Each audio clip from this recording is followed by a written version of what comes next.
Rightly. Question number 203, Dharmendra Yadav ji. अध्यक्ष जी, question number 203। Yes, Mr. Minister. Lay down on the paper. Yes.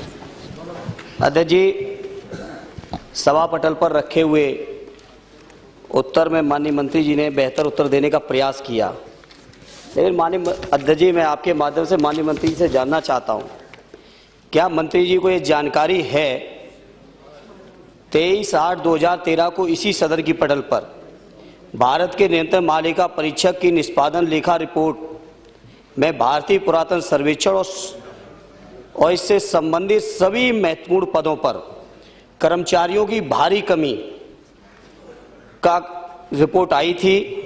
संग्रहालय और स्मारकों की सुरक्षा और रखरखाव इतने कर्मचारियों के कमी होने के बाद कैसे कर पा रहे हैं माननीय मंत्री जी? इस बात का मैं माननीय मंत्री से उत्तर चाहता हूं।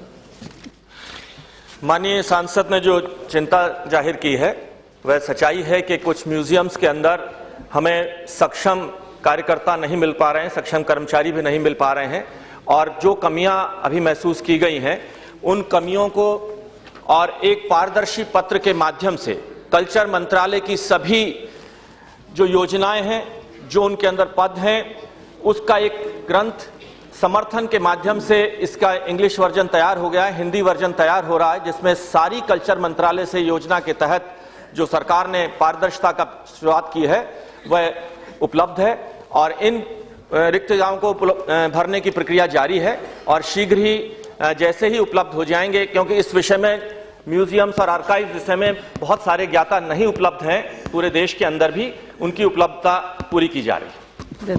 सेकंड सप्टेंबर ताजमहल के बारे में क्या ख्याल है आपका? किसका है ताजमहल? माननीय मंत्री जी, कौन चिल्ला रहे? ताजमहल किसका? अगर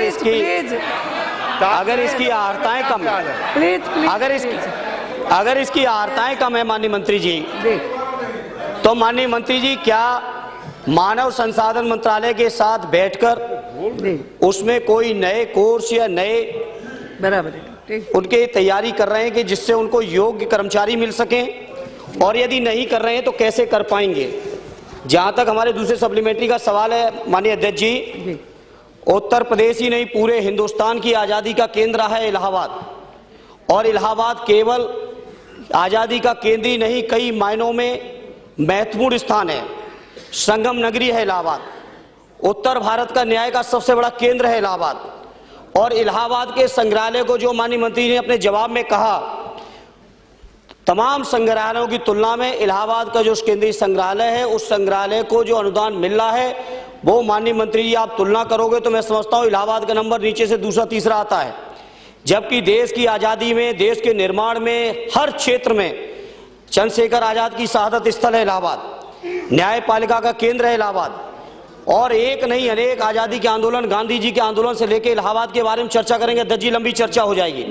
लेकिन हम इस मौके पर, चूंकि उस शहर से मैं भावनात्मक रूप से जुड़ा हूं, इसलिए माननीय मंत्री मैं आपसे एक पूछना भी चाहता हूं और आपसे उम्मीद भी करता हूं कि इलाहाबाद के संग्रहालय के लिए आप कोई न कोई विशेष योजना चलाकर जो पिछड़ापन है, जो उसमें कमी रखी है, चाहे आपके स्तर से रही हो चाहे पिछली सरकारों की, क्या इलाहाबाद के संग्रहालय के लिए आप कोई विशेष पैकेज देने का काम करेंगे? ये माननीय मंत्री से मैं जानना चाहता हूं। माननीय सांसद की चिंता,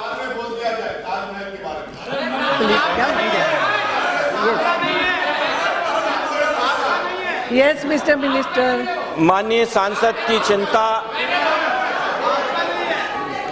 यस माननीय सांसद की चिंता कि ट्रेंड मैन पावर हमारे म्यूजियम्स को उपलब्ध हो, जिसके तहत भारत सरकार की 3 स्कीमें हैं, म्यूजियम ग्रांट स्कीम और कैपेसिटी बिल्डिंग और मैन पावर प्रोफेशनल ट्रेन करने की स्कीम भारत सरकार ने इसी वर्ष लागू की है, और इस स्कीम के फल आएंगे।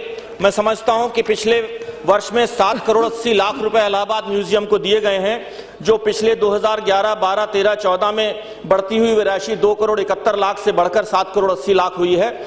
मैं माननीय सदस्य की भावनात्मक विषय को देखकर इस विषय में और क्या किया जा सकता है इलाहाबाद म्यूजियम के विषय में, मैं इसमें और प्रयास करूंगा।